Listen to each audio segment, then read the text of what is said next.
Founded in 1729, Arlington Street continues today as a gathering place for progressive people of faith in the greater Boston area and beyond.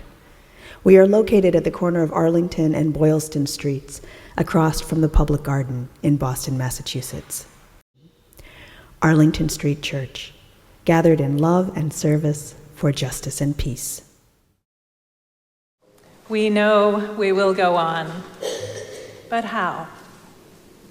We live in frightening times, my friends. Days are dark with storms and burdens weigh our hearts.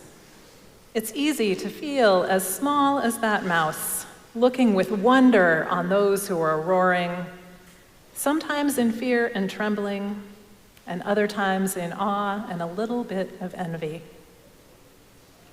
How we will go on feels like a constant question these days. And yet we do.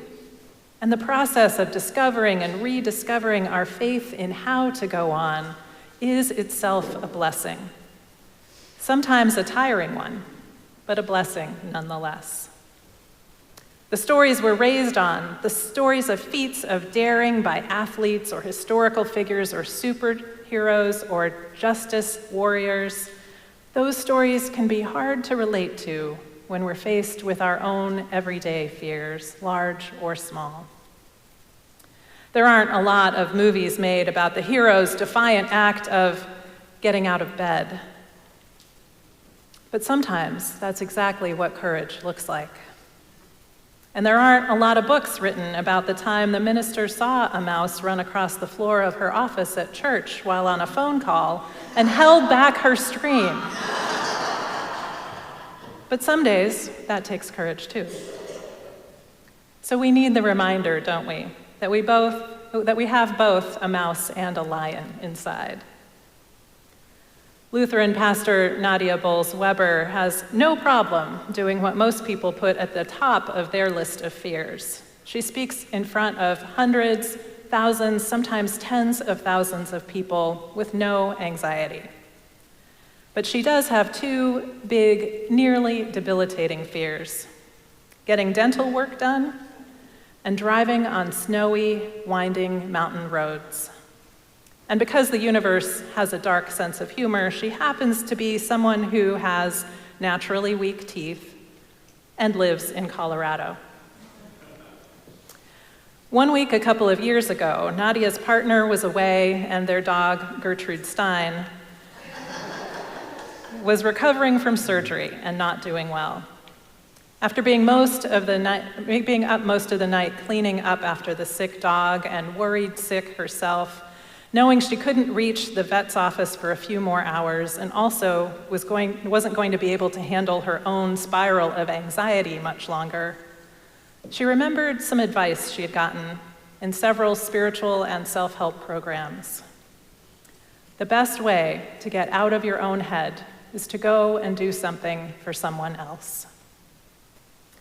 So Nadia went out at 5 a.m. and shoveled the snow from the sidewalks of her whole block. And as she describes it, for that time, she was free. When she was finished, she mustered the courage to do the thing she was most afraid of. She put Gertrude Stein in the car and set out on those winding mountain roads as snow fell in a blizzard. She made the terrifying drive down I-90 with cars sliding around outside while she shook and took deep breaths in the driver's seat, praying the whole time. And she got there, just as the critical care team was showing up for work for the day. And then, having so bravely gotten the dog to the hospital, and then bravely handing her over to the medical team, she realized she had depleted her courage battery for the day.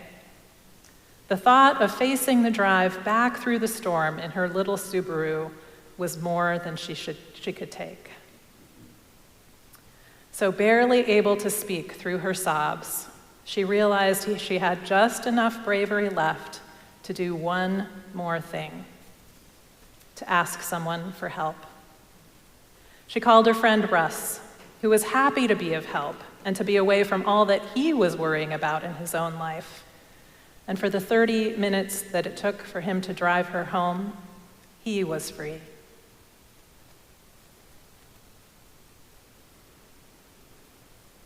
The dynamics of courage are so much more complicated than vanquishing an enemy, aren't they? Researchers have distilled the qualities of courage to 3 parts: a risk, an intention, and a goal that might benefit others. We are living in a time when risk is all around. Is it safe to be who we are if we're queer, non-binary, trans, a person of color, an immigrant, disabled, in the throes of mental illness, or any combination of the above? Not really, if we're being honest. And if we aren't in a specifically targeted group, our worries for our neighbors, our loved ones, our values, our democracy are plenty to keep us up at night. I've found myself newly afraid of things I thought were solved long ago. And now some of the proverbial monsters under the bed are actually in charge of our collective future. So yes, risk is very real. So what do we do with those risks when our intention is to be a community of love and service for justice and peace? Or more close at hand, when we want to just be there for each other, to do what we can to keep goodness alive in the world, or even just to keep the harms from doing their worst to our kin. If we only act out of our sense of risk, what we're afraid of losing, we can find it easy to justify not doing the hard thing, the thing that raises our discomfort and puts us a little off balance. What we think of as safety can also be a cage. But when we bring our fear in conversation with our intention, who we want to be with what we want to see in the world, we get in touch with a lot more choices. Not easy choices, mind you. No guarantee of any particular outcome, but ways to imagine what might be on the other side of our fear. It turns out that in our own heads, where we're tempted to dwell in our own stories and magnify our fears with our imaginations of all of the worst, our heads are not the best neighborhoods for growing our courage. A growing body of research also shows that for folks experiencing mild anxiety or depression or just having a hard time emotionally, volunteering in their community offers many benefits that alleviate their symptoms by helping them feel more connected, reducing stress and anxiety, and feeling a direct connection to some sparks of goodness in the world. Freed from the prison of our own fears by both the distraction and the gratification of helping others, we fill our own batteries for bravery. Fueled by a little hope that all the worst we imagine might not come to pass, that we might be part of the change we hope to see if we just push forward a little more. Like the lion and the mouse, we can rock this together. There are so many stories of courage and bravery, but this morning I want to share one from a few years ago that still echoes, especially with the news this week.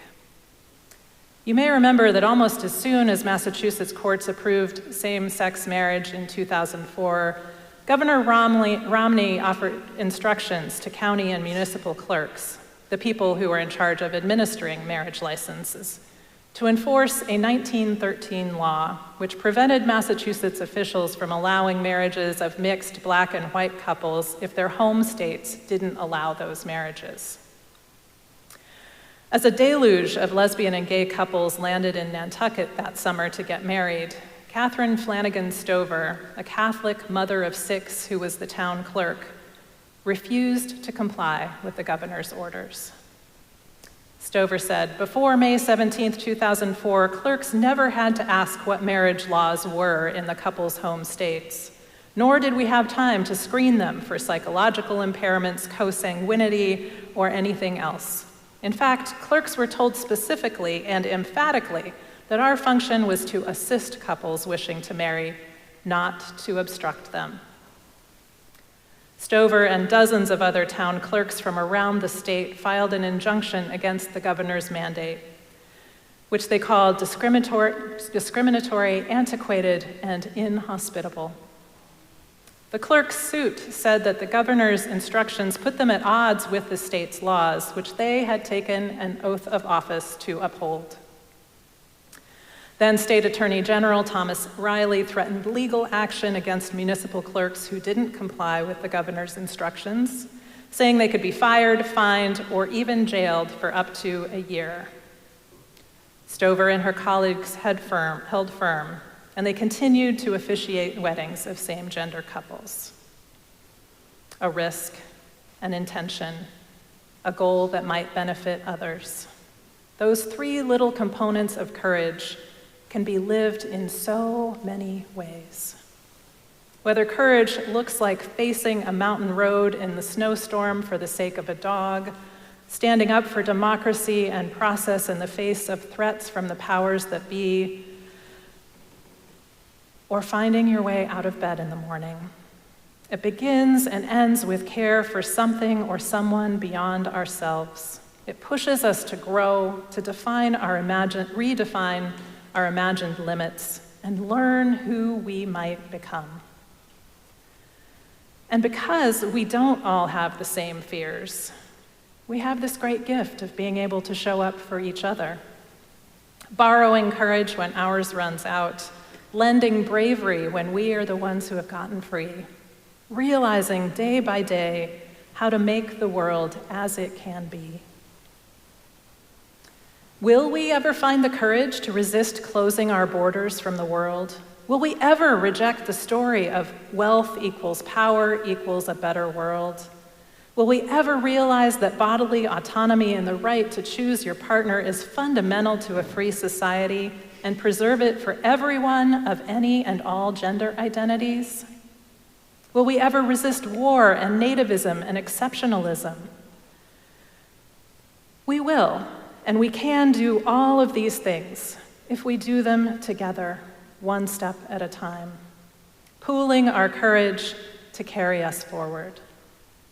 Whether we're feeling a little more lion or a little more mouse, we can rock this together and sometimes even have fun. So may it be. Amen.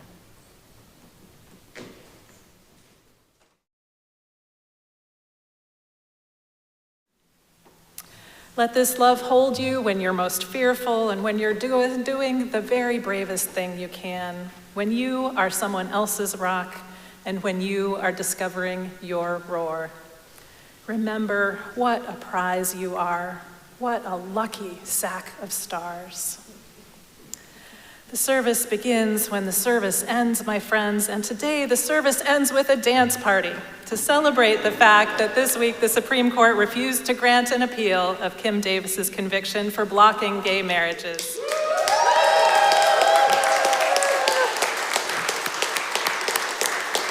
Celebrating the good stuff is one of the ways we gain courage and strength to face everything else. So if you are dancing inclined, please come forward and join us, and let's rock this together, friends. 2, 3, 4.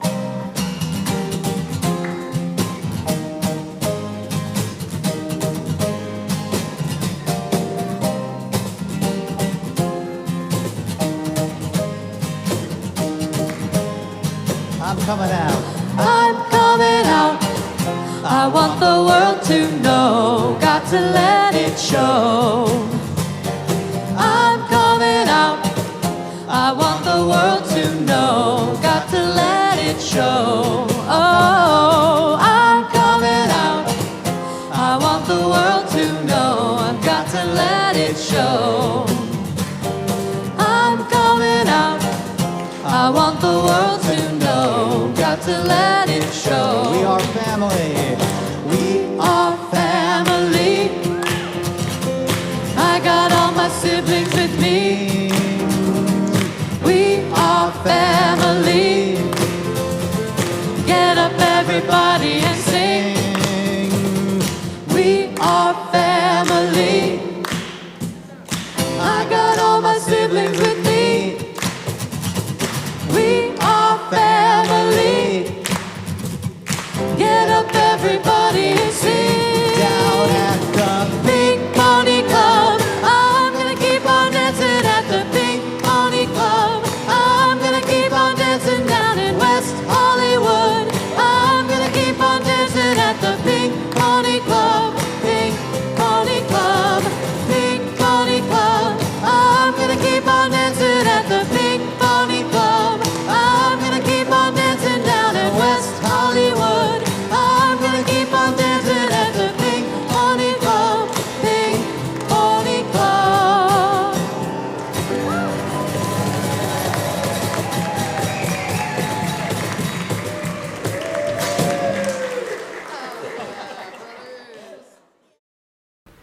We are located at the corner of Arlington and Boylston Streets, across from the Public Garden in Boston, Massachusetts.